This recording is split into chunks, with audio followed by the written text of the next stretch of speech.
우리가 한 거는 뭐냐면은 당과 노조의 관계인데, 특히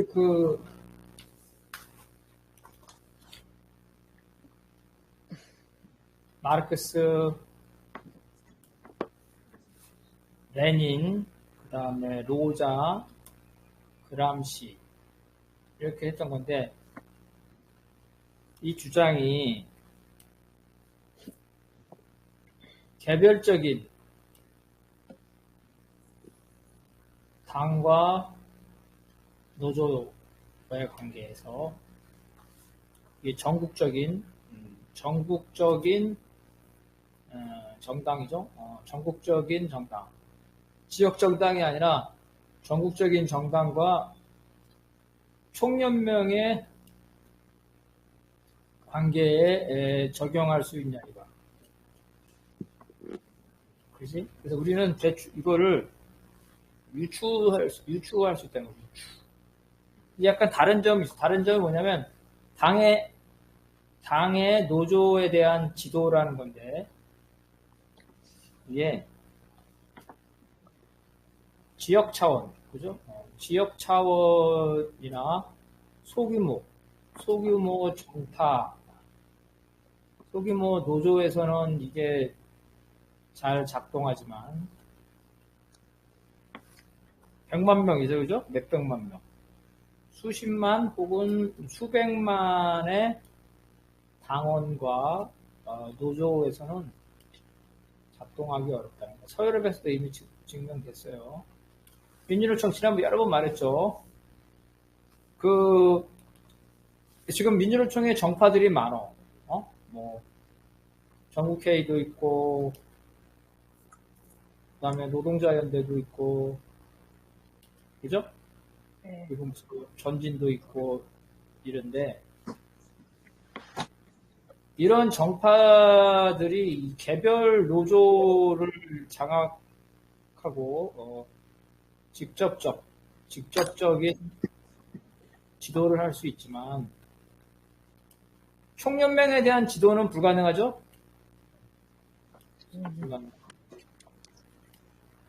가장 큰 정국회의도 마찬가지야. 이 총연맹에 대한 지도, 지금 어저께 우리 동지들하고 얘기했는데, 지금 금속하고 공공은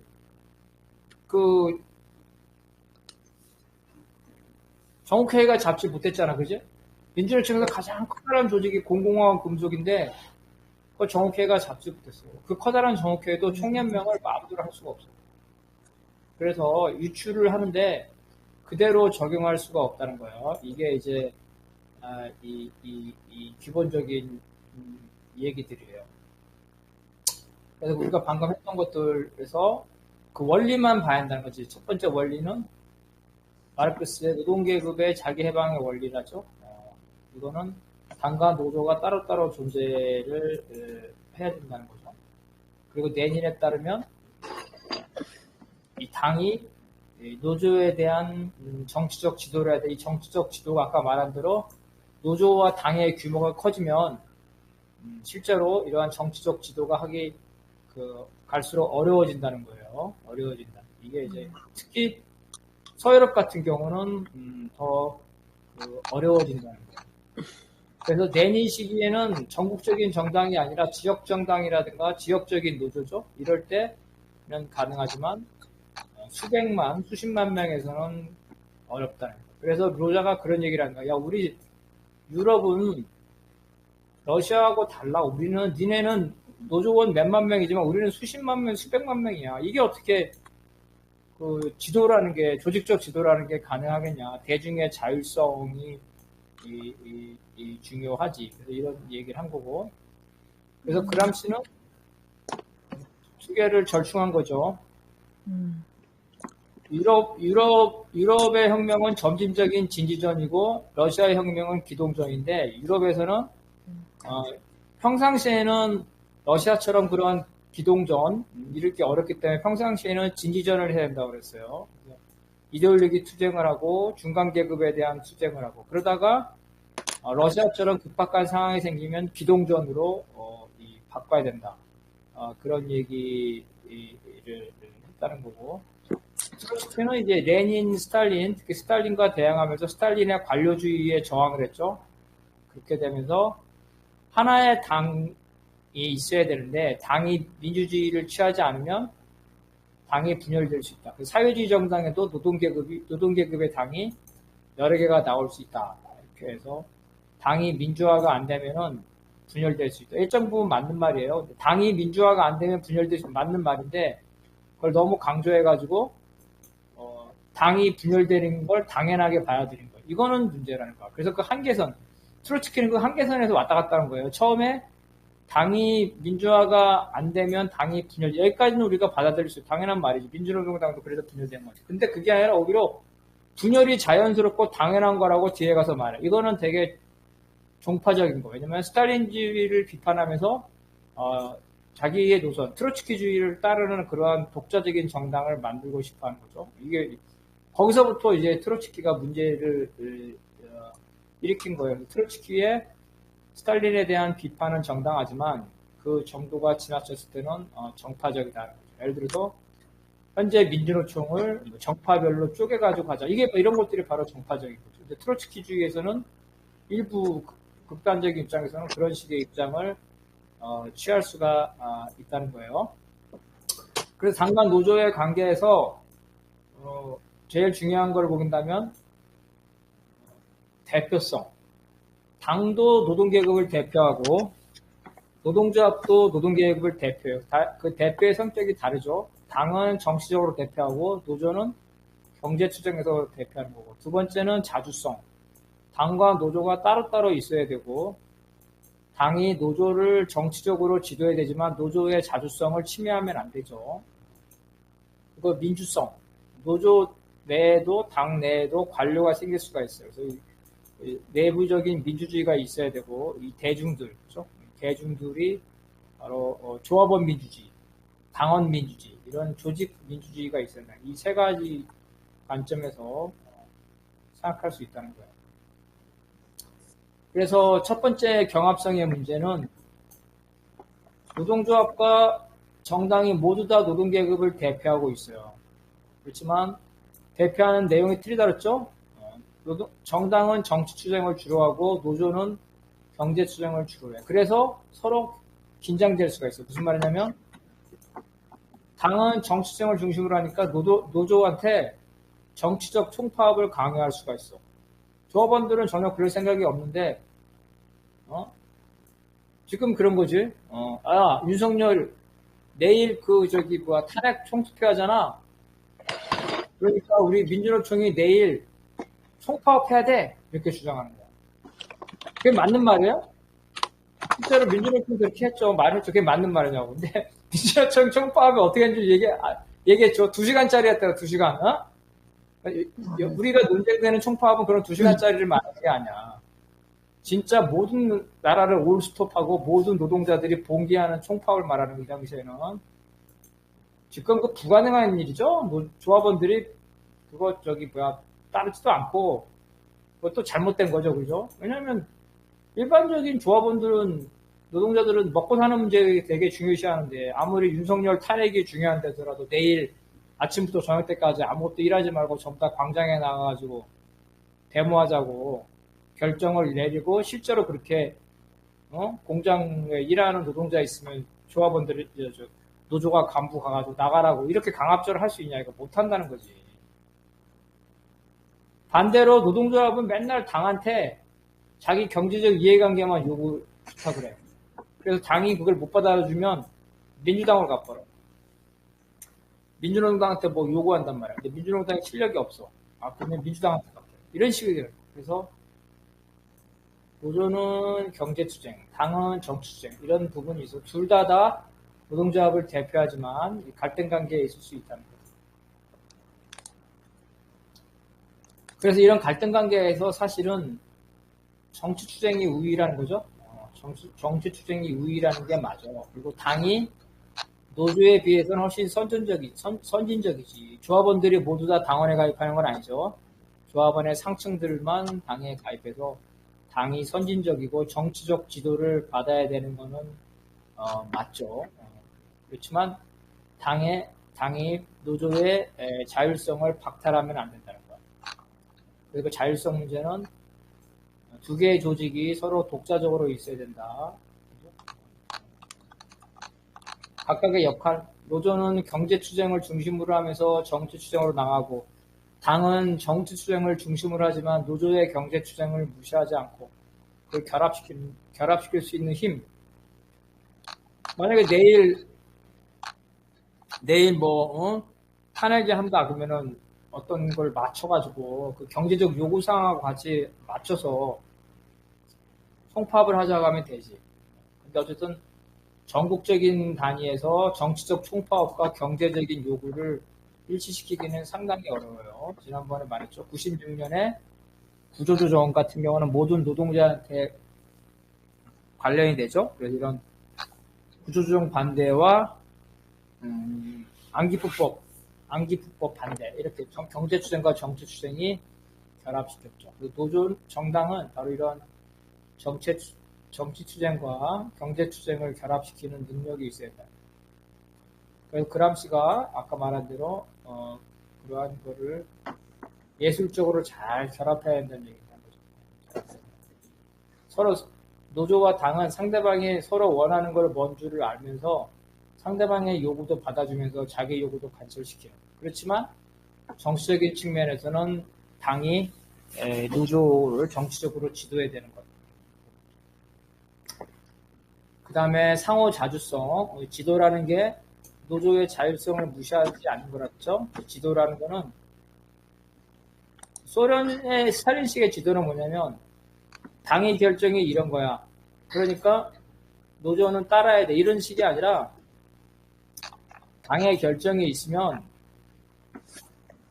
노동조합의 지도자가 당원이겠죠. 그러면 그 당의 결정을 가지고 노조에 들어가서 노조원들과 토론하는 거야. 토론하면서 당의 결정이 당신들의 경제적 이해관계, 노동자의 권익보호에도 도움이 된다는 걸 설득을 시켜서 조합원들이 당의 결정이 자신의 결정으로 받아들여서 노동조합이 스스로 토론을 통해서 당의 결정을 자기의 결정으로 받아들이는 거죠. 이게 바로 당의 지도라는 거예요. 되게 어려운 거죠.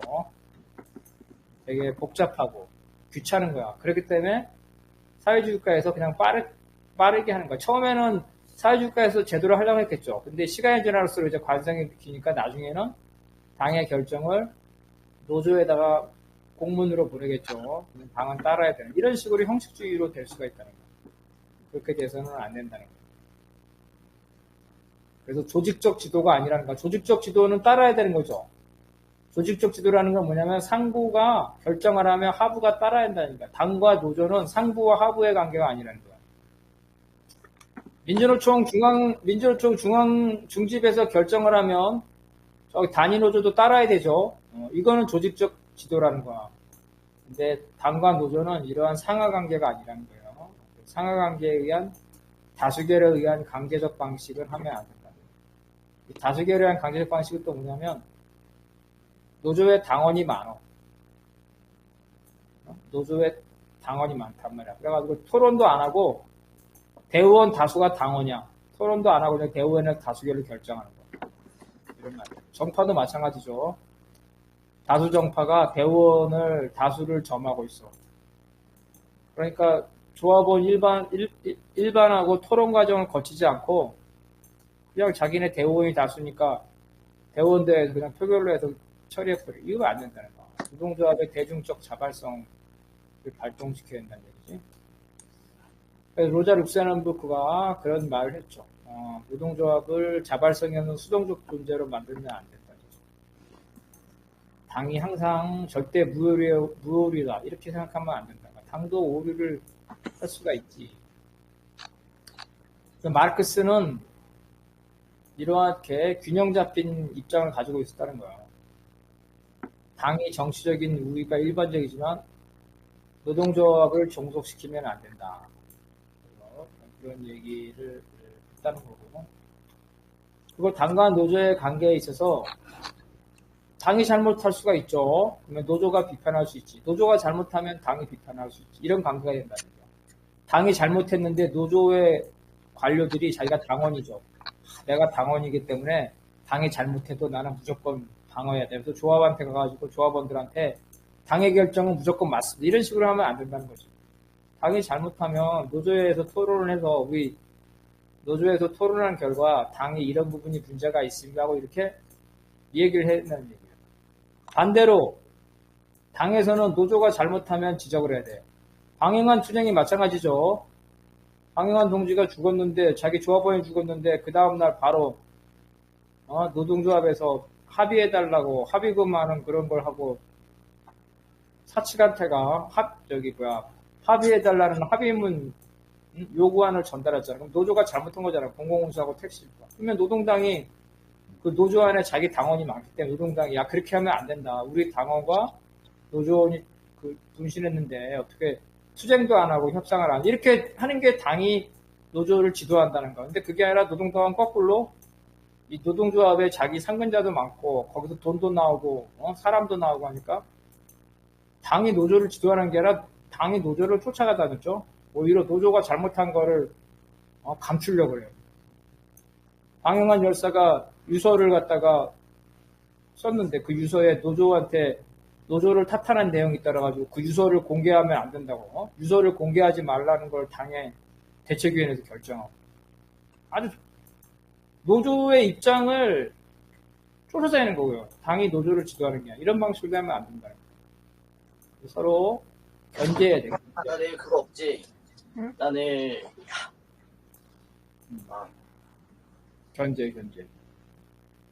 견제를 해야 된다는 거를 얘기하고 있는 거고. 그 막스가 그런 부분을 잘 얘기를 하고 있다는 거예요. 여기 견제에서 중요한 거는 당과 노조에는 전부 다 관료제와 과두가 있어. 관료라는 거는 월급 받는 관료들 말하는 거예요. 과두라는 거는 당과 노조의 엘리트들이야. 맨날 위원장만 해 현장에 안 내려가고. 그런 사람 있죠. 민주노총에도. 뭐 삼별에서도 위원장하고 총연맹 위원장. 뭘 몇십 년 동안 그것만 하고 있어.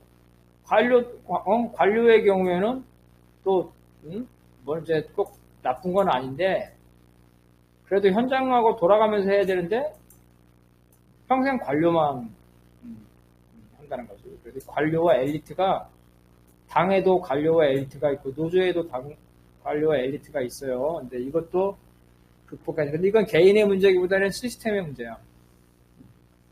무슨 말이냐면은 노동조합 상근자가 현장에 들어갈 수가 없죠. 못 들어가. 그런 시스템도 없어. 그럼 노동조합 상근자로 취직이 되면 정년 퇴직할 때까지 노동조합 상근자로 해야 돼. 이게 문제가 있다는 거야. 그리고 민주노총 상근자로 취직하게 되면은 중앙의 상근자로 취직하면 정년 퇴할 때까지 민주노총 상근자로 해야 돼. 저 지역이나 밑으로 갈 수 있는 시스템이 안 돼 있단 말이에요. 그리고 과두제는 위원장이 한번 되면은 다시 현장에 들어가기 힘들게 되는 거야. 현장을 잊어버려. 돌아갈 수가 없어. 그러니까 한번 위원장이 되면 단위노조 위원장이 되면 그 다음에 상급노조 위원장이나 임원으로 가야 돼. 단위노조의 그 선출직이 되면 삼별 선출직을 가고 그 다음에 나중에 총연맹 다 그런 건 아닌데 주로 현장에 없는 사람들이 그런단 말이야. 그럼 몇십 년 동안 이런 엘리트주의 이런 당과 노조에 그런 것들이 있기 때문에 이런 것들을 대중들이 민주적으로 순화해야 돼. 대중들. 그러려면 대중이 깨어 있어야지. 당원도 깨어 있어야 되고 조합원도 깨어 있어. 그러려면은 깨어 있으려면은 두 가지를 잘해. 첫 번째는 정치 교육을 많이 해야 돼. 두 번째는 대중 투쟁을 많이 해서 대중들이 자기의 힘을 스스로 깨달아야 돼. 야, 우리가 뭉치면 이 정도 힘이 있구나. 이 두 가지를 해야 되는데 이것들이 줄어들면서 대중들이 수동화되면 당과 노조를 이런 관료와 엘리트들이 장악하게 된다. 이런 문제가 생겼다. 그래서 이런 것들을 문제 제기를 하는 거고. 자, 일단 여기까지 한 다음에 혹시 질문이나 의견이 있으면은 한번 해봐요. 그 다음에는 또 다른 단락이니까. 이해하고 동지랑 없습니다. 없어? 네. 이양 동지는 병원이니까. 뒷부분은 쉽죠? 계속 정리한 거니까. 네. 그러면 저 우리가 엑스레이 찍고 왔어요. 그래? 예, 그래 못 들었어. 저기 저걸로 들어. 뭐지? 영상으로. 예. 자, 그 다음